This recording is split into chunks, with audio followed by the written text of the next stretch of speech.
We're going to do something a little bit different in this episode. Usually, when I do book or resource reviews, it's study Bibles, biblical commentaries, or something in that realm. This time, changing it up. We're going fiction.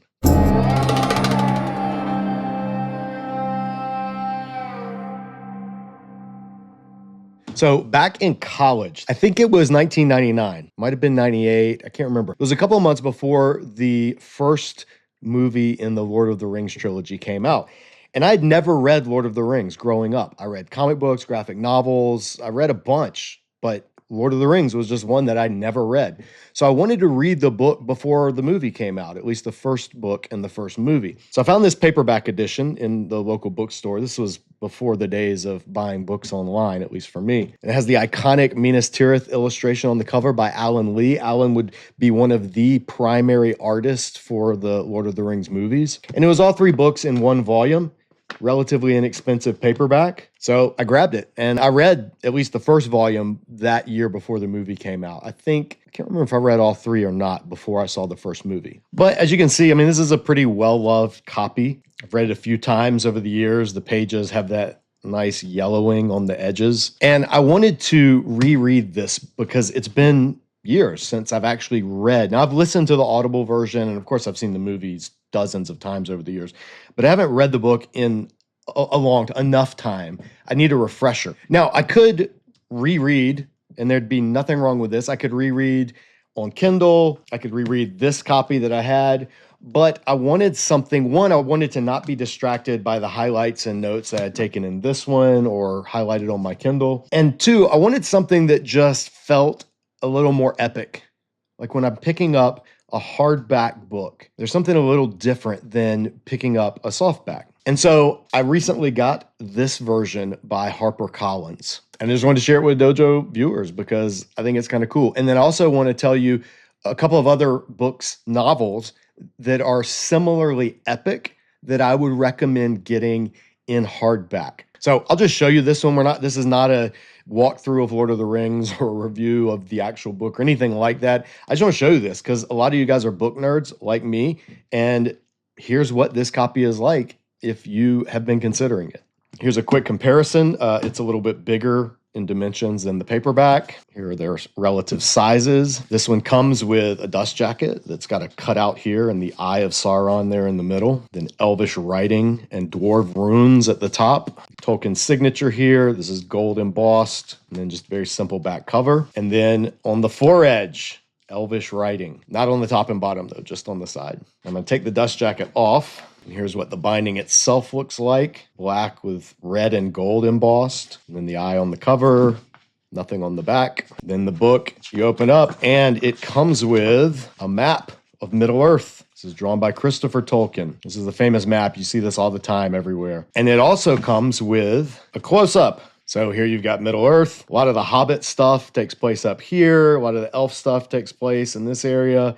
And then, especially in the last book, Rohan, Gondor, and Mordor, and everything kind of takes place here. So that's what this is, a zoomed-in view. And you've got Minas Tirith right there. So both of these maps, I've seen them numerous times over the years, but it's cool to have copies of them. It comes with a ribbon bookmark, super helpful. And here's what the pages look like. You got the famous ring verse. 3 rings for the elven kings under the sky, 7 for the dwarf lords in their halls of stone, 9 for mortal men doomed to die, 1 for the dark lord on his dark throne, in the land of Mordor where the shadows lie. 1 ring to rule them all, 1 ring to find them, 1 ring to bring them all, and in the darkness bind them, in the land of Mordor where the shadows lie. And then you've got the contents of each book, the appendices, and the indexes. Then all of the illustrations. This is an illustrated edition. That's another reason that I wanted to get this one. There's a note about the illustrations, which I have not read yet. I'm looking forward to. Forward to the second edition. And we come to the famous prologue concerning hobbits. So all of this prologominal material, prologominal, I think that's the right way you say that, to get you up to date on what's going on. And then we begin Fellowship of the Ring, being the first part of the Lord of the Rings, book 1. And you have a map of the Shire. And chapter 1, the long expected party. And then throughout, whenever Tolkien would mention other languages, at least here, you've got the actual large red G and then the elf rune, and they're actually printed in red. The illustration of Hobbiton, there's Bag End at the top. So this is just a great edition. It's really nice. It's laid out clean. There's enough marginal space where if I wanted to take notes, which I may or may not do, I'm not going to highlight in this. If I do, I'll use a ruler and a pencil because I like to do that in books that are a little nicer. So here's some of the more illustrations. Buckland Ferry, Old Man Willow. There's a map of the layout of Bree. Rivendell. Here's a land navigation map of the Misty Mountains. This shows you how much of a nerd Tolkien was. Like, he would actually make up not just languages, but maps and topography. And I say nerd in the good sense. Like, I think this is great. Tolkien basically created modern world building that every fiction writer today owes a debt of gratitude to. There's the gate at Moria, the pool with the Watcher in front of it. And again, you got reproduction of dwarven runes. And check this out. There's leaves from the Book of Mazarbul. So actual old parchments. I don't know if Tolkien actually made these facsimiles or not, but this is just, this is like looking at biblical manuscripts or the Dead Sea Scrolls, but in Elvish or Dwarf. Here's a layout of Helm's Deep and the Hornburg. And then Orthanc, significantly smaller than it's depicted in the movies and in the book. There's Shelob's Lair in the Mountain Pass. And this is cool because it looks like this is part of Tolkien's manuscript and he made these illustrations himself. Same thing, more manuscript, and then the Tower of Cirith Ungol. So then after the last chapter of Return of the King, then you come to the famous appendices. And this is where Tolkien again cranks his nerd level up to 11, gives you all the background and all of the peoples and the wars and the kings and the kingdoms. Just so much information that readers would have been curious about working through this epic. And then there's even more in the Silmarillion, which I have not read and probably won't because I am not a huge Tolkien nerd. I'm a Tolkien appreciator, but I'm much more a C.S. Lewis nerd than a Tolkien nerd. But anyway, I wanted to get a good copy hardback version of the book that does justice to it and all of the material that treats it like what it is, which is one of the greatest works of literature in the history of the English language. And then I love this. There's an index. So if you know about Tolkien and you're like, wait, where was Tom Bombadil? Then you can turn in the index and there you go. Bombadil, Tom. Here are the pages that you'll find Tom Bombadil in. Or what is that poem that Aragorn recited at such and such a point? Well, here are the poems and the songs all listed with their page numbers. So you just got to appreciate the level of devotion and care that went into this edition. So I'm excited to jump back into the world of Middle-earth. It's been a few years since I've read it, and I just wanted to share this edition. I think it's really cool, and I thought some of you out there might be interested as well. Now, there are a few other epic novels that I think, at least I would put in this category of deserving of their own one-volume edition. Now, the first one, this is the least aesthetically pleasing of these, but I think the Space Trilogy, if you've seen our video here where I talk about the Space Trilogy and then the martial imagery of the first book in this is my Lord of the Rings. This, like, I nerd out on Lewis's Space Trilogy the way a lot of people nerd out on Lord of the Rings. That's why I wish that there was a nicer one-volume edition. This is the one that you can find. It's hardback, which is nice.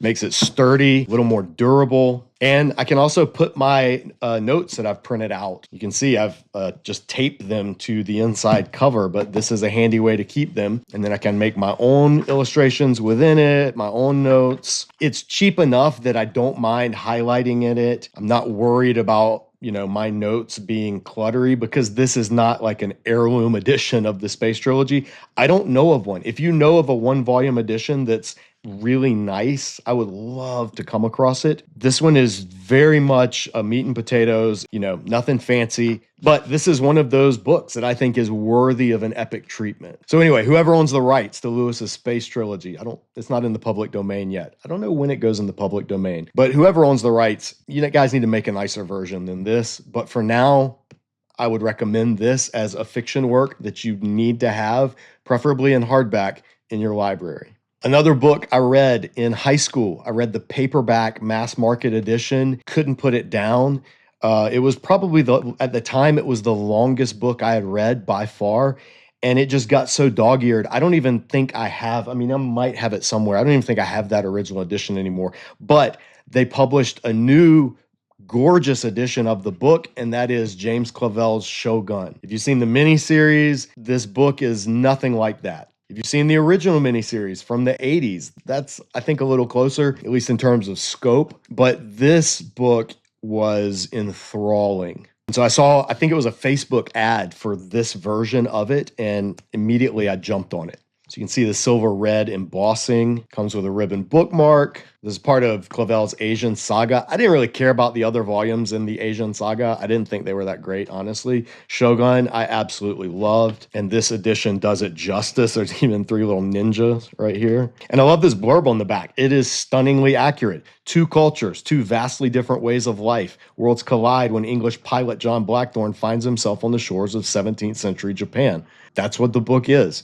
The collision of these 2 cultures. European, it's a mixture of English, Dutch, and Spanish. Christian cultures, Catholic versus Protestant, and then Japanese samurai culture. And this pilot, John Blackthorne, being stuck in the middle trying to navigate it. So this is a really well laid out, aesthetically pleasing version of this story. There's nothing fancy. There's no illustrations in it, but the text, it's big because the text isn't packed together like it is. The little paperback edition I had, it was small and you almost needed a magnifying glass to read it. This is laid out really clean. It's not super fancy. The beginnings of the chapters have some kanji, but it doesn't have maps or illustrations or anything other than that, which it would have been cool if it did, depending on the illustrator. But yeah, that's this hardback edition of Shogun. And if you like historical fiction, I think you'd like Shogun. If you like anything to do with the samurai, Bushido, it's not always historically accurate. Like there's a mention of judo in here. Jigoro Kano, the founder of judo, wasn't even born until the 1800s. So a couple of centuries off when it comes to judo. But for viewers of Disciple Dojo, if you're looking for fiction, I absolutely recommend this. I think it's a fascinating book. Obviously, Clavell's not a Christian. It deals with a lot of issues, but not from a Christian perspective. There's a lot of actual theology in it. I mean, this was a time when the Catholic Church was having phenomenal success in Japan, which then led to backlash and anti-Catholic sentiment, which then led to extreme persecution of Christians. And that's stuff that Shusko Endo and others have written about. If you've read his book, The Samurai, or Silence, those are 2 other books I would highly recommend. Those are much more thoughtful and not epic adventures. Shogun is just a great epic adventure. So check it out. I think it's fascinating. I'd love to hear your thoughts if you've read it as well. And then lastly, in this tour through books I read in paperback in high school and decided I need a better edition on my shelf, my favorite novel of all time is Watership Down. I read Watership Down and my paperback is barely staying together. Again, I don't even think I have it anymore. I think I gave it to someone because for Christmas one year, a friend of mine got me this copy of Watership Down. And check this out. It's a hardback edition, ribbon bookmark. There's the spine. There's the back. And if you're unfamiliar with Watership Down, first of all, if you saw the nightmare-inducing animated version in the 80s, get that out of your mind. That was an abomination that in no way did justice to the book. And even the 3D computer animated version that Netflix, or is it Netflix or Amazon, it came out a few years ago. Even that one, I mean, it was better than the 80s version in terms of being more accurate to the book. But even that was extremely forgettable, shall we say. This is what you want for Watership Down. If you don't know it, here's the pitch. Quote, "We've got to go away before it's too late." With his brother Hazel leading the way out of the ditch and down the slope, Fiver and a small band of rabbits set out on a perilous journey to find a safe home. In less than a minute, the little band of rabbits had disappeared into the dim moonlit night. Watership Down is a story of a group of rabbits leaving their home, trying to find a new home, and all of the perils and the adventures and the battles, and it's epic in every sense of the word, and it all takes place within this little English countryside. But it is the story from the perspective of the rabbits. They have their own society, they have their own government, they have their own economy, they have their own social practices, they even have their own mythical heroes. And you get to enter into that world and learn all about what it's like. If rabbits had a collective civilization, this is what it would be. And it is wonderful. You also have some of the best illustrations ever written on leadership. I've done a video here in our old playlist way back before we were anything like we are now. I did a series of videos where I would just read passages from some of my favorite books. I read a passage from the Space Trilogy, and one of the first ones I did was a passage from Watership Down, my favorite passage in the entire book. I'll link that in the thumbnail at the end of this video, so just tap on that if you're interested. But here's what's cool about this hardback version. Take the dust jacket off so you can see it's really nice, cloth board, gold embossed. But this is a signed edition, and here's what makes it amazing. I got this book, and then it was less than a month later, he passed away. So I don't know when Richard Adams actually signed this. I mean, you can see it's kind of a shaky signature, or at least it looks like it. He was old, but it's just so cool that this is a signed edition of my favorite novel of all time in hardback, and I absolutely love it. It's got the contents of the story. Here's the map of Newbury where it takes place, and even the range. Yeah, so here's a scale in miles. So it's a couple of miles. The entire world of the book. It tells you where on the map, so you could actually kind of chart the journey. I mean, this is like Lord of the Rings, but involving 20th century rabbits in the English countryside. There's an introduction where Adams tells about how he came up with the story to entertain his daughters on long road trips, and then that became the book. There's always a quote from a famous work of literature at the beginning of each chapter. This one's from Agamemnon, and it's just beautifully laid out. There's some footnotes that explain some things throughout the story. This is an illustrated edition. There's a quote from Xenophon, quote from Hamlet. The rabbits have their own language, and so again, very Tolkien-esque. He gives you a little translation. By the end of this, you know some words in Lapine, as they call it. My only complaint is that this is a glued binding, and so these glossy pages have a tendency to come loose. The glue is a little brittle. You can see it here where it's coming out. So that's the downside to this edition. Everything else about it is perfect. Just the binding itself is kind of weak. Yeah, there's even a Lapine glossary at the end that gives you some of the words and some of the terms and concepts throughout. So that is the hardback version of my favorite novel of all time, Watership Down. If the studio caught on fire and I had to grab like one or two books, I would grab my study Bible and this. No question, no hesitation. So on a channel that focuses on biblical studies and commentaries and, scholarship and things like that, why would I recommend fiction books to read? Well, the answer is primarily because of these two guys right here, Lewis and Tolkien. I mean, they set the standard in terms of being immersed in their culture, the literature, the fiction literature. Whether it's medieval poetry or modern science fiction, they were heavily influenced. And as a result of their cultural literacy, they produced two of the greatest trilogies of all time. Now, I didn't even mention what would easily be on this list, and I wish I could round it out with number 5. Number 5 would be The Chronicles of Narnia, a 1-volume edition, but I haven't come across a hardback nicely done 1-volume edition of Narnia that puts the books in the right order, the order that they were published in. That's the correct order, not the order chronologically that 1-volume editions of Narnia organize them in. I know the quote where Lewis seems to think that they're okay with that. No, I'll link to a video in the description below that makes the definitive case for why reading the Narnia Chronicles in their chronological order rather than their publication order actually undermines a lot of the beauty of that series. But that would be right here if I had a 1-volume hardback edition of all 7 Narnia Chronicles in their publication order. That would complete this set. But regardless, even without Narnia, we'll just take Space Trilogy as an example. Space Trilogy, like Narnia, has some of the most profound theology you'll ever read in it. But it's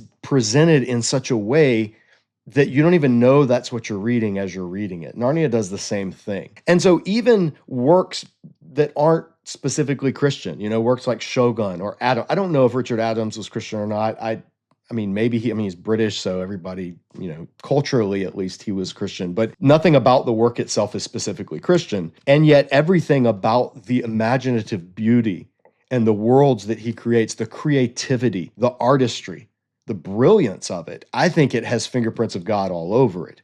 And for too long, Christians have just been okay reading mediocre fiction and self-help books and theology. And there's nothing wrong with theology. I'm surrounded by volumes of it. There's nothing wrong with biblical studies. Self-help books, hit or miss. Mediocre fiction, a lot of people would say that's what comic books and graphic novels are, and they'd probably be right. Most of it is. There are obviously exceptions. But yeah, in general, I mean, just dime store fiction. But there is something exceedingly spiritual about reading epic works of literature in that it stretches our imagination. It forces us to look at the world through new eyes. It forces us to wrestle with new ideas. Like in Shogun, I'll be reading stuff and I'm like, that is grossly immoral. That is antithetical to my worldview as a Christian. And yet, the story makes me grapple with it because the characters are people that you end up caring about. You end up forming a relationship with the characters in really good fiction. And so I want to encourage you, if you are a Bible nerd, if you love Bible study, if you geek out on biblical studies, I want to challenge you respectfully, add in classic, epic literature into your reading schedule. If you want to go more academic, I'll put a link in the video description below to a channel that I really like, Benjamin McAvoy's channel. He runs the Hardcore Literature Book Club. And I have been inspired by his channel to pick up and read books that absolutely blew my mind. In fact, another book that I want to add to this shelf as I continue to find them is a really good, nice hardback bound volume of Christine Doniger's translation of Les Mis. The Doniger translation is absolutely fantastic. I only have it on Kindle, unfortunately. I would love to have a nice hardback volume of that. I know there's a paperback out there, but it's not only is it paperback, but it also has deckled edges, which I just can't stand. Like, deckled edges are like fingernails on a chalkboard. Some people love them. I can't stand them. If Doniger's edition ever becomes available in hardback, nice volume, you can bet that I will pick up a copy of it and it will be on this shelf with these as well. But McAvoy's channel was where I found out about and got interested in books like Les Mis, the Iliad, the Odyssey, War and Peace. I'm currently going through that right now, but on Audible. Metamorphoses, the Aeneid. These are books I would not have read on my own, but I needed a little bit of motivation. And you can't help but fall in love with a book when you hear the way he talks about some of them. He's an English literature professor. So I'll link that. Check it out. Start reading more fiction. That's my challenge. Disciple Dojo challenge to viewers. Start reading more fiction, more epic fiction, more good, elevated, artistic, classic fiction, stuff that will stretch your minds because we have too many fast food Christians right now. And we need more culturally literate Christians. We need more Tolkiens and Lewises out there. So I hope this was interesting. This is, again, not what we do here on the channel normally, but just wanted to take a quick break and do something different. If you've read any of these particular books, you could add Narnia or Les Mis here on the end if you wanted to. Let me know in the comments below. Let me know your thoughts. What did you think? What books would you add to the list? Not books that you just like. We're talking about books that you think everyone should have read and that deserve a nice hardback shelf-sturdy version that will last for a long time. What would you put on the list? Share those in the comments below. That'll do for this episode. Thanks for watching, sticking through to the end. If you appreciate this or any of the other stuff we do here on the channel, we'd love for you to subscribe if you haven't already. But that'll do for now. We'll see you back here next time at Disciple Dojo. In the meantime, as always, keep training.